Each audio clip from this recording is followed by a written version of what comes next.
Hello and welcome to a very special developer video. Why is it special? Because we are playing The Witcher 3 Wild Hunt Complete Edition on the Nintendo Switch for the very first time.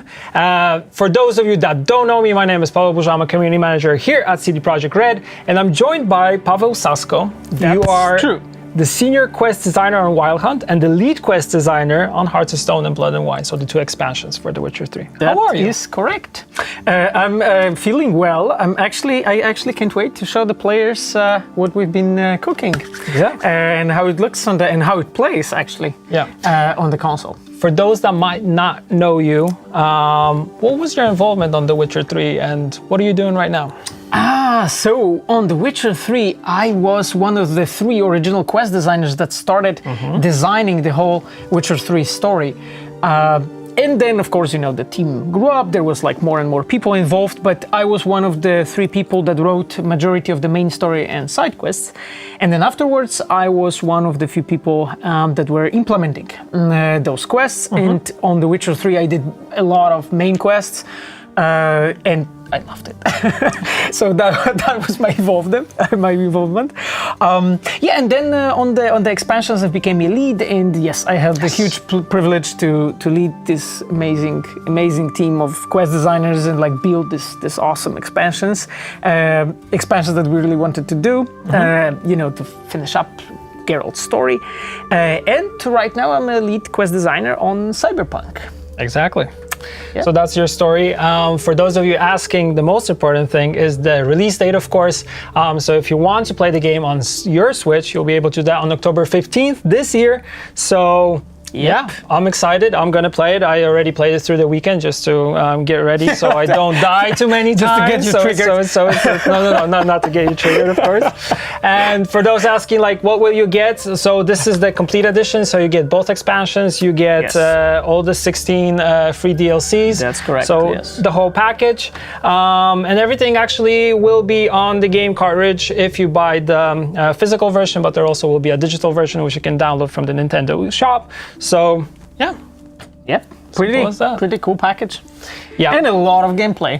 It's I think it's over 150 hours if you count into the expansions. But I've seen people do 500, 1,000 hours. I've seen some crazy stuff, especially that you can do New Game Plus, so you can redo the game again. So yeah, it's very, very crazy. For those of you asking about resolution, so in docked mode, so we have the console docked right now, it's in 720p, but if you take it out of the dock, like I am doing it right now, so you actually see it actually is on this console, it's 540p, so yeah, it's like a nice little, and we put it back, and it works. Yeah. See, yeah. So what we want to show you today is we want to get into a little bit of gameplay. So we will first head to Novigrad, and after that we will visit Toussaint also. Yes. So Toussaint is the second expansion for The Witcher 3. That's correct. Blood and Wine, so we'll be getting to that, and I think we should just slowly proceed to the gameplay. So I'll get my controller ready, and we can jump into the game. So yes, we are just on our way to Novigrad. Can you set the scene for those who might not know the Witcher world? So who's this guy? What's up with the horse? Where are we? So if you are those who never heard of The Witcher, Geralt is a mutated monster slayer. He is one of its kind. He is the Witcher. He belongs to the clan of Wolf. He is the one that was taught, you know, from his like youngest years to be a monster slayer. He has 2 swords, like silver one and a steel one. Those are dedicated to killing humans and to killing monsters, because monsters are vulnerable in this world to silver. Now, Geralt is trained in using those 2 swords, but he is also a master alchemist. He can create his own potions, he can create his own bombs, thanks to that. And he is also trained in using signs. So Geralt can cast various types of signs, from fire one that is an Igni to the protective one that is Irden. He can actually make use of them in combat or in various scenarios, and all that he was equipped with when he was during his training in Kermoren. Kermoren is this oldest place in the world, in our world of The Witcher, where the Witchers were created, and Geralt is one of them. Now, in the universe that the game is set in, the Witchers are already almost extinct, so there is already very few of them, and Geralt, he is a living legend. Like, he is a legend among them. Yes. He is the one that is recognized. He's the White Wolf, the Gwynblade, and he has those iconic traits, you know, that are recognized with the Witchers. The white hair that is happening to the Witchers when they are going through the mutations. He is also able to change his eyes, and because of that he's able to see in darkness, and Geralt is also amazing in tracking, so he is able to track the clues, he is able to track footprints, marks of the blood, he's able to feel and smell things way better than the normal human. The Witcher senses. Exactly. So Geralt is sort of an investigator. He's a detective in this world. He's solving crimes. He's also tracking monsters. He's saving people, but also sometimes killing people. Exactly. Depending on the choices that he has to make. And this is the beauty of this world. I like how you explained everything. I think it sums up perfectly what the game is. And we are on our way to Novigrad. And before we get there, we will actually stop here for some choices and consequences. Oh, yes. So there's some scene happening in the crossing in the front of us. Yeah, there we go.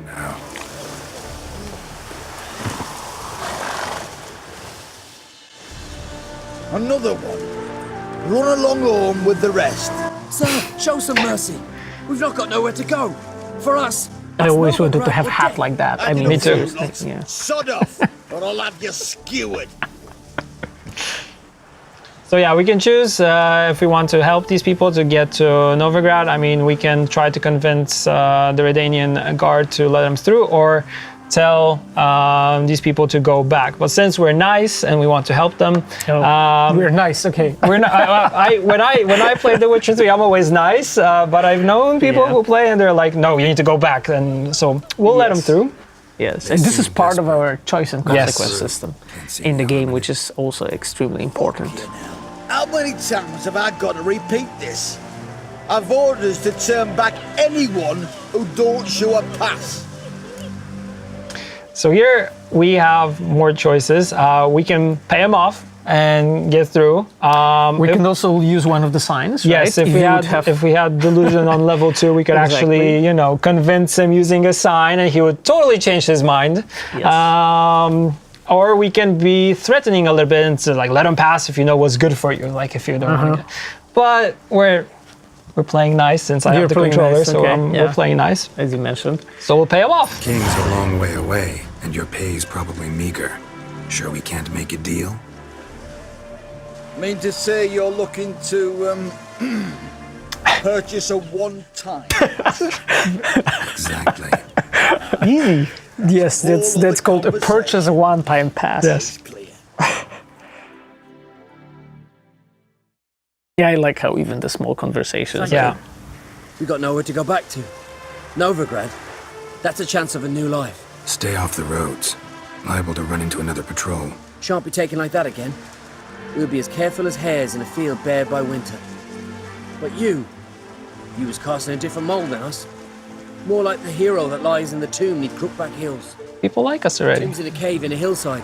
Down Warren's at the foot of the hill. Folks say treasure inside's a sight to behold. Huge hoard. Might find something that suits you. Good luck. We also got an additional tip. Yeah. So we helped the refugees. I'll jump back on Roach.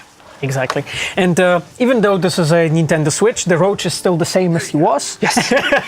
So he can still perform the same actions as he did. And now we can like stroll around in this beautiful fields. What I really like about the Switch version is also the fact that the foliage system, so you can see the beautiful trees and so on, they have been updated so they actually react to the wind. Yes. And the grass and the trees, it's all actually pretty much very, very close to how it was in the PC version or in the version of the current gen consoles. So now we are slowly approaching Novigrad, and this is one of the. Fast. This is one of the. Sorry. I think I'm quite fast. Yeah, well, so Pavel is very fast approaching the Novigrad. Now I slow down. This is one of the cities that we put insane amount of work into it, because it was very, very difficult to make it run well and work well on PC, on consoles, and there was a lot of R&D, so research and development put into it to make sure that it feels like a great, like medieval city, in the same time that it's dense, that it feels natural, that it feels true to its like historic roots. And we've been iterating quite a lot to just make sure that the Novigrad plays well. And in this case, you can already see Novigrad working on the Switch, and it is actually a really cool feeling to run around the streets, especially when you're playing in a handheld version. Yeah. I had a pleasure to test it out. Here we are in Novigrad.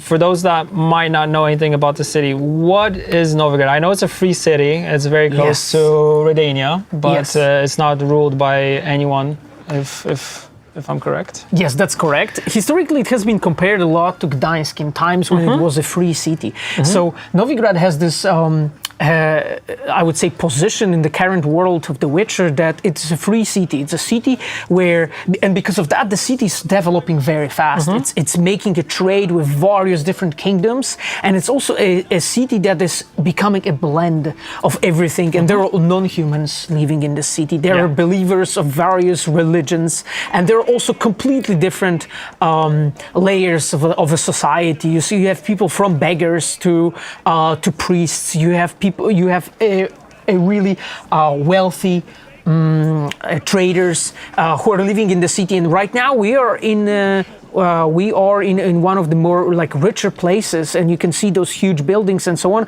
Like this is the bigger and like richer part of the city. And Novigrad used to be, or it is called a capital of a city almost, by the people who know the books, but also by the people who know games of The Witcher. That was a really important place in the lore. And a lot of important characters from The Witcher actually come from Novigrad or visited it sometime.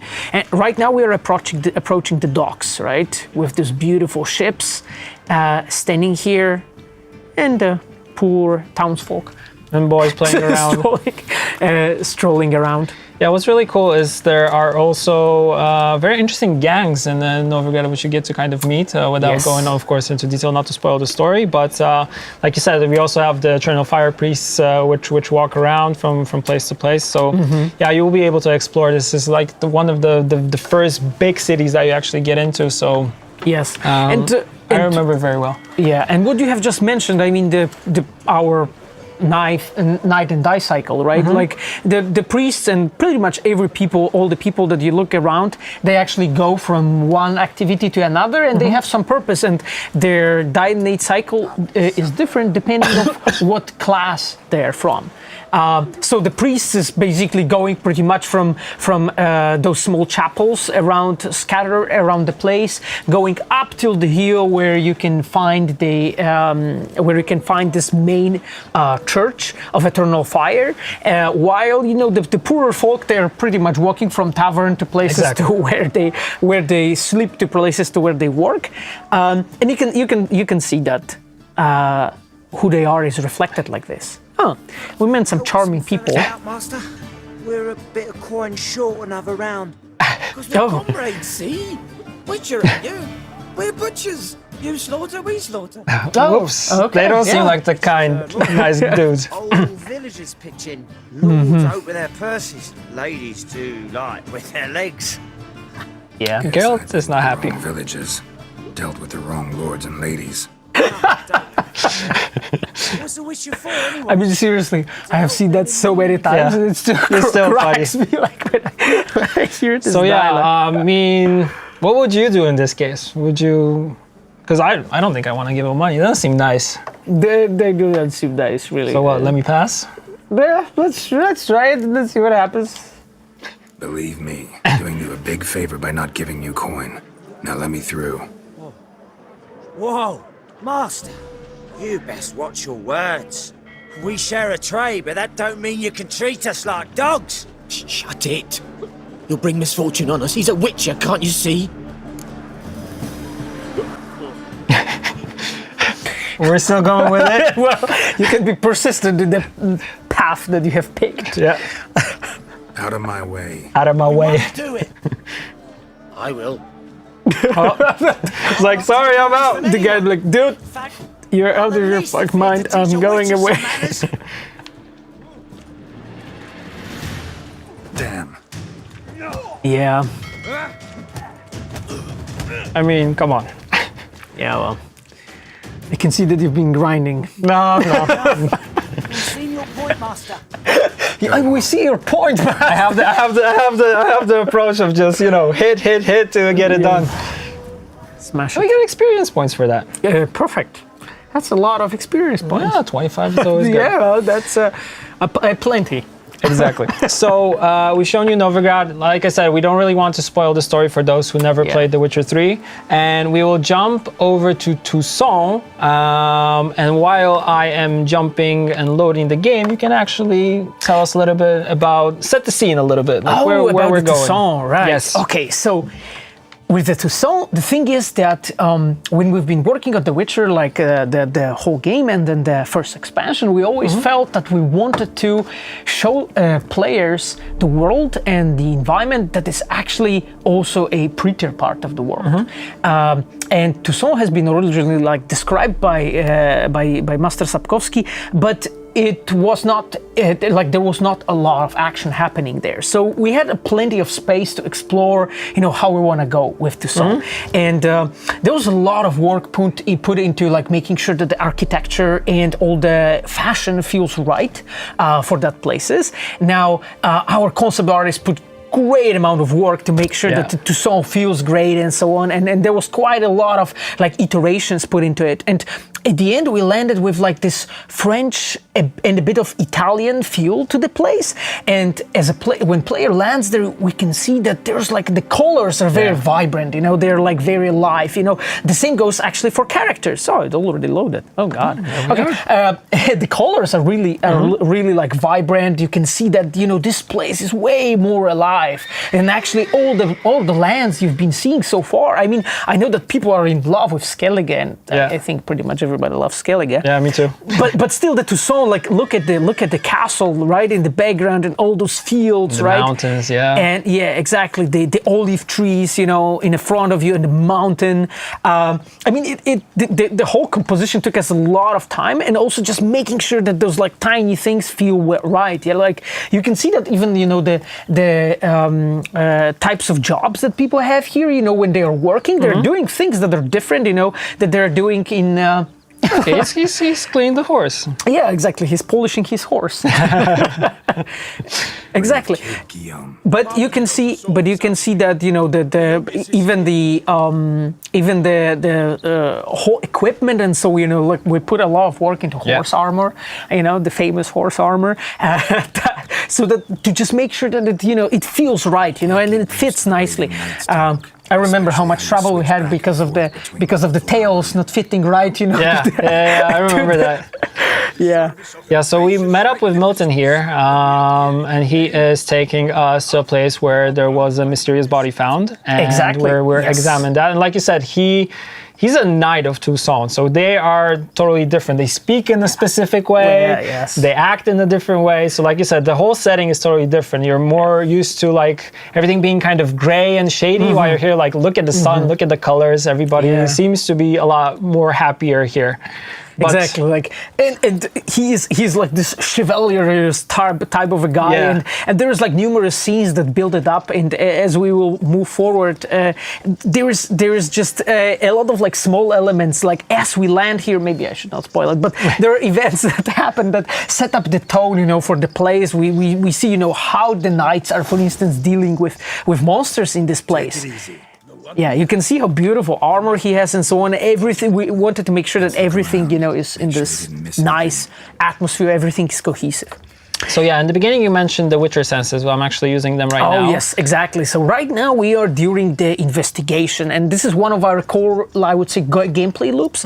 So one of the core elements that players are doing in The Witcher is fighting, is taking place in the scenes, so talking to NPCs, making choices, but those are also investigations. Yeah. So Witcher has been compared very often to this kind of a noir type of a detective that is going after, you know, clues and checking them and commenting on them and then drawing conclusions and then, you know, figuring out maybe if he can, you know, understand what happened.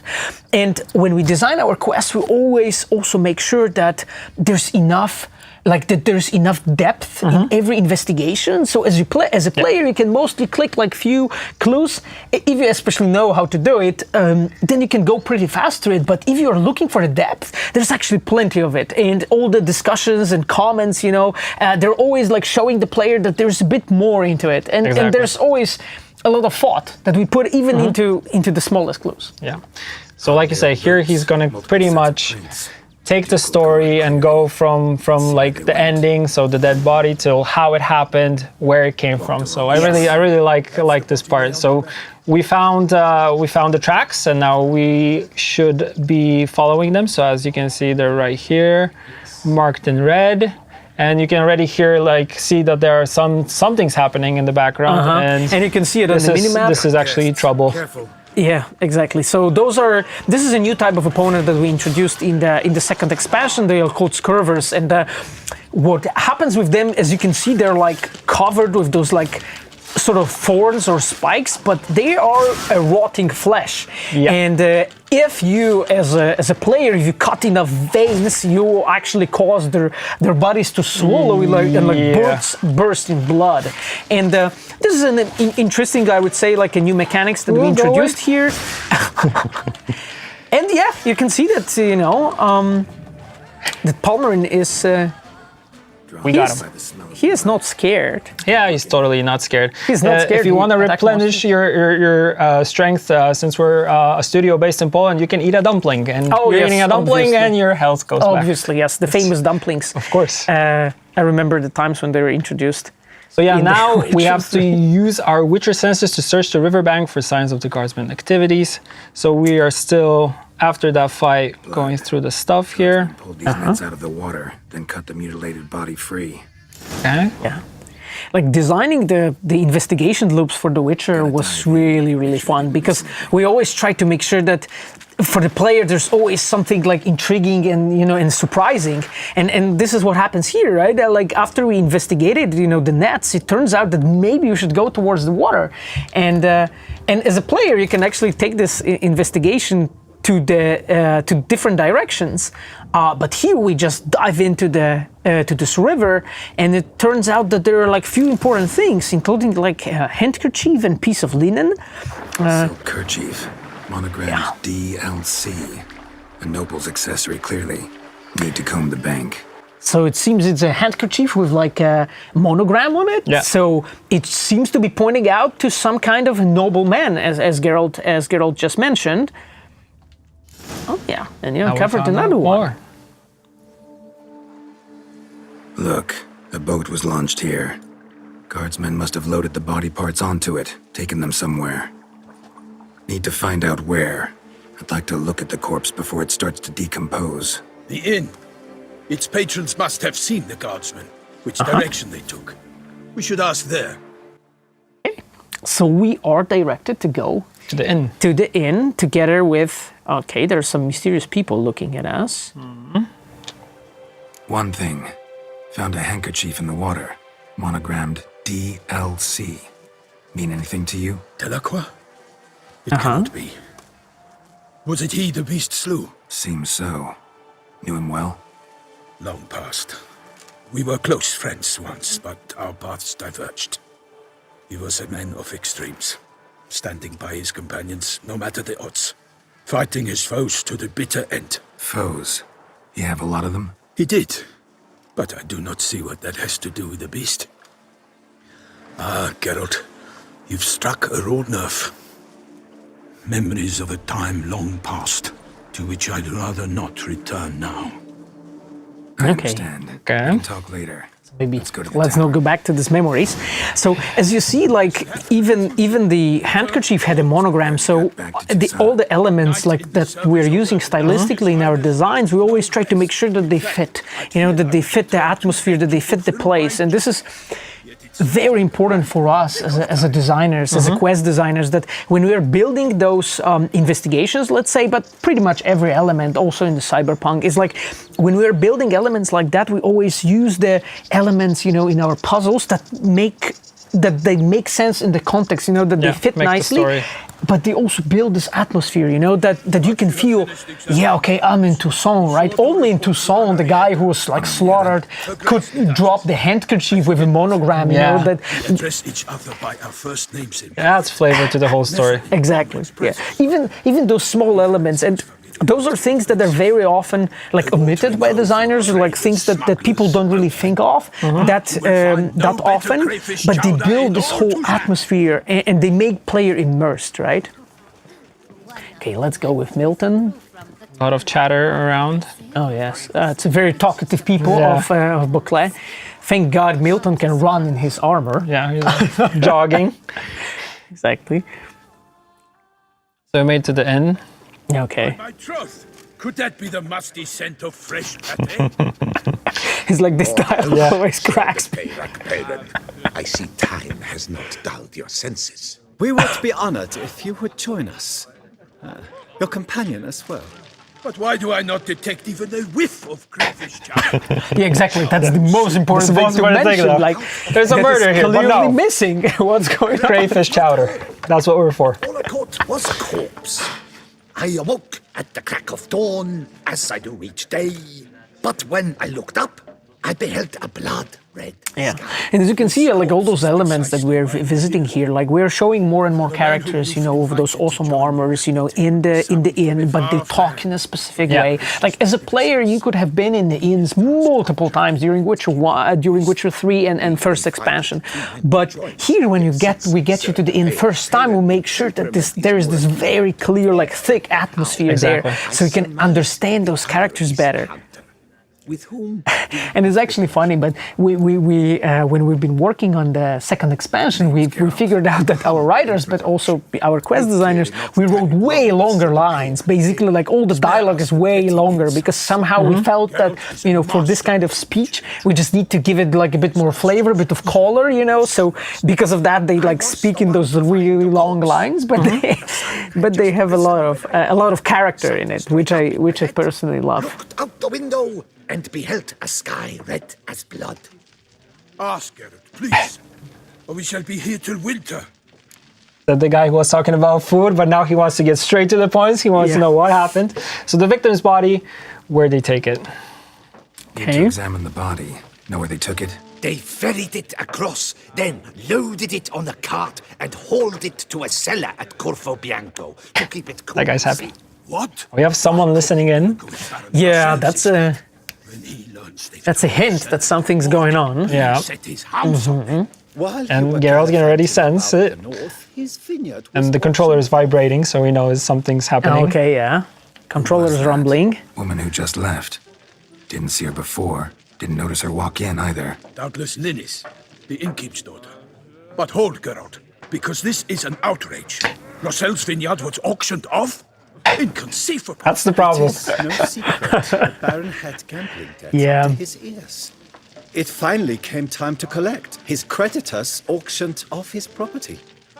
So The ducal this scene has a very special purpose to it because it's like building up, like setting up a lot of, I would say, pawns on the chessboard. You know, like things that we'll be using in the store later.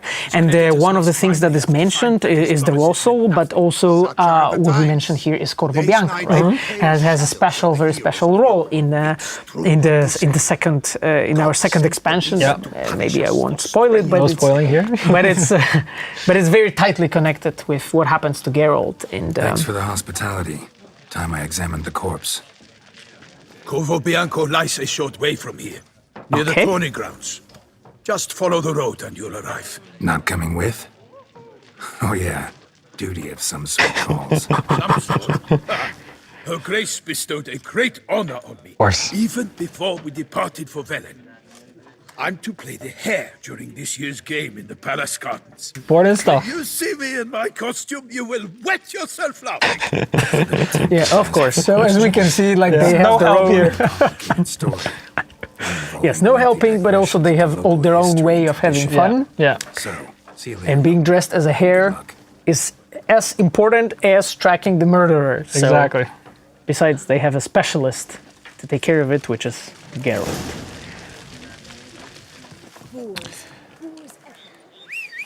Hey, yeah, Roach here. time to call Roach. He is Move it. very useful as always. Sorry, lady. Yeah, you can of course fast travel in the game, but I really like doing most of the stuff horseback. I don't know why. Maybe because it's just much more fun. Most of the time when I play, I just do this, like just ride around. Yeah. Same goes for Cyberpunk. Actually, I just also drive around because that it's just like being immersed in the world, right? Like just. Oh, very and we close hear by. there's something going on, and the Oh, there's a horse, horse like, running escaped, away. right? There's like a barrel going through here. There's someone who is not looking too well. Yeah. And there's a lot of dead God, guards. he's like seemed to be dead. And the music changes here. And I love when the music changes, right? Yeah, you can see that something's going on. In the cellar. Gotta be. So we know that the bodies are coming from the cellar. Exactly, and a quest designer who took care of that part, Błażej Augustynek from our Kraków team. Błażej made sure that all the clues that we have passed, you could also have checked there to find out something more. So it's for us a way to give player depth and possibility to find out more. Also. Great force. Also, you know, like all the clues that you saw, like they were all very dynamic, and we wanted to make sure that player understands that something happened just a moment ago, right? Just as we were arriving. So, and we understand that also because the music has changed. And the trail of blood leads here. Okay, there's somebody chewing something. Lady without clothes. Lady without clothes. That never happens in The Witcher. I mean, that's like first time Happens I see quite anything like that. Why'd you kill these people? Clearly wasn't for their blood. I love this dialogue.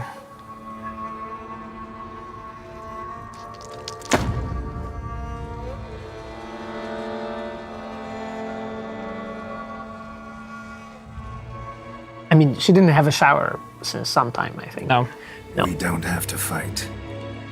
she's not done eating, I think. Shower after eating. Shower after eating? Okay.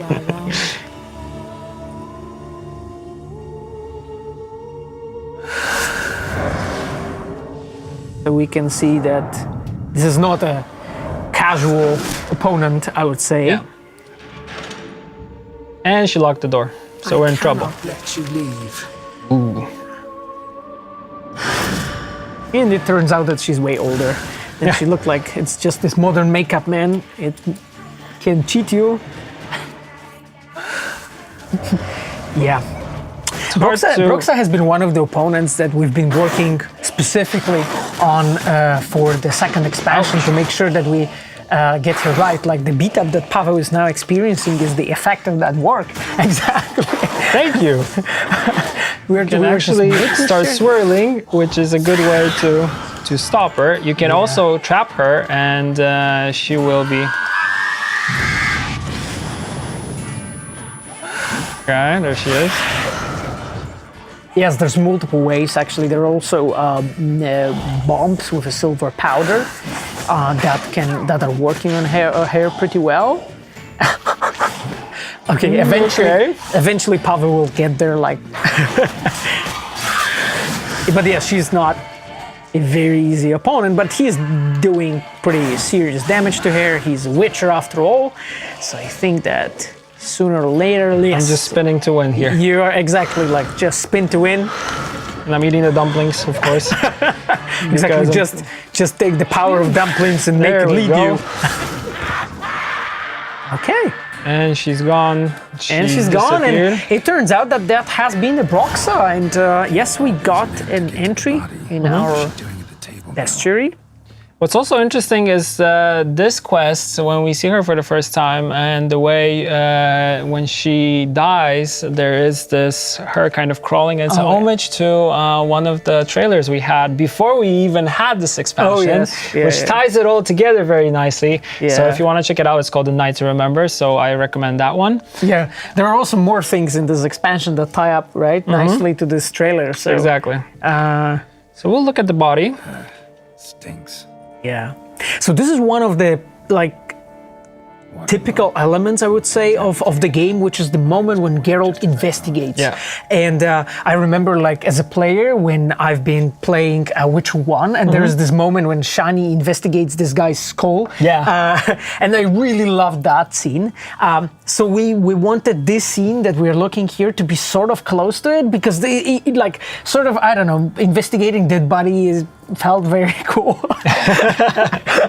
So it is. We wanted to go with this. So as you can see, yeah, we can check different like elements of the body and find out what happened. So we're gonna start with. We'll start from the top. We'll start with the head. Okay, let's start from the top. For some time, head swollen, and something took a few bites out of it. I like how he's saying everything. Yeah. Something in the throat. There's this dialogue in the game Bulging with coins.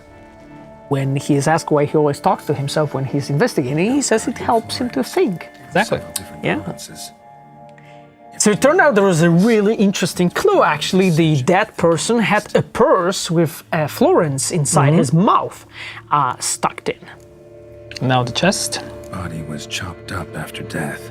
Blows struck with great force, but bones sliced through, not crushed. Creature that killed him had long claws, sharp as a witcher's blade. First sank its claws into the victim's heart. So as you can see, Geralt is giving a lot of vital elements in this investigation, and we are showing through all those lines how good he is, how well he recognizes, the structure of the body, how it's composed, like how to make certain types of cuts, so that he can explain it. And we can also see that he's a specialist in his craft. And that kind of investigations are like a typical element of a noir stories, of detective stories, things that Raymond Chandler in his books was writing. And this is something that we really love in design, in quest design, in story, to make sure that this atmosphere is very visible, very thick, that the player can really feel immersed, and then that the story is very intriguing. It just, because the thing is, we get a lot of answers here, but the thing is, we get even more questions because of that, and that's the beauty of it, because player gets drawn into the story because of that. And this is like the beginning of the whole main story, so we're getting a lot of background information, and we're kind of building.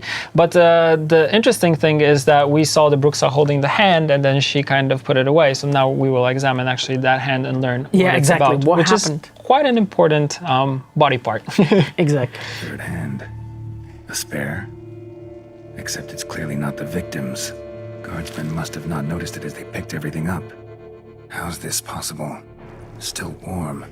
Blood still flowing. Several monster species can regenerate. Never heard of that happening to their severed limbs, though. Or of their limbs seeming completely alive after so much time. Yeah. Examine the tissue more closely later. Might learn something. So you can see the atmosphere is very thick here, and we want to make sure that players, as he's finding out more things, he's even getting even more interested, because they're this story gets even more weirder and more complex, and it's just there's just again question. When you picked up this, it was very important for us to make sure that this moment when Geralt says it's a third hand, it makes no sense. Normally people do not live with three hands. With three hands, exactly. Last time, not even in this world. Not even. Exactly, and then Geralt comments on that, and he gets this conclusion. Okay, maybe guards who picked up the pieces of the body by the riverbank, threw it in, because they were just collecting everything that was there. It's just another twist in our small investigation. Exactly. So, murderer was clearly a monster, but not a Bruxa. But then why'd the Bruxa come here for the severed hand? Questions. Who does the hand belong to? Why the hell's it still warm? Now, pouch shoved down the victim's throat. What's the significance? And why was he chopped up into pieces? Lots of questions, no answers so far. Need to know about the other victims. I'll ask Pomerin to get me in to see the Duchess. So yeah, without spoiling more of the story, we will not continue from here. But of course, on October 15th, you will be able to play the game and see it yourself and actually play this expansion. Of course, I recommend going with the main story and then doing the first and the second expansion. Oh, yes, exactly. Although I have this little guilty pleasure still where I, from time to time, just turn on the Witcher 3 on my PC and I just go straight to Tucson and I just like to, you know, horseback riding and then meeting some of the characters is unbelievable. Yeah, I do that on Skellige. Yeah? I did it on Oh, Skellige. okay. Yeah, I just love the moments when it starts to rain. And then music changes, and I'm on my horse, and I'm just driving, and it's moving the trees. There's only music and me on my horse, and nothing else. That's so good. So that's it for this video. Thank you, Pavel, for joining us in the studio. For those of you that are going to Gamescom, you will actually be able to play the game at the Nintendo booth. So starting Tuesday, August 20th, that's tomorrow, through Saturday, August 24th in Cologne, Germany. Hall 9 is where, in the entertainment area, in the Gamescom, you'll be able to play, on the Nintendo booth, of course, play the game. Definitely go there because it really feels cool when you hold it in your hands and you play it. Yeah. So just go there and check. Yeah, I mean, it's awesome because we can just take it out now and we can proceed with the quests, you know, once we're done. On the toilet. Yeah, on the toilet too. Exactly. All right. Thank you, everyone. Thank you, Pavel. And Thank you. Take care. Bye. Take care, guys.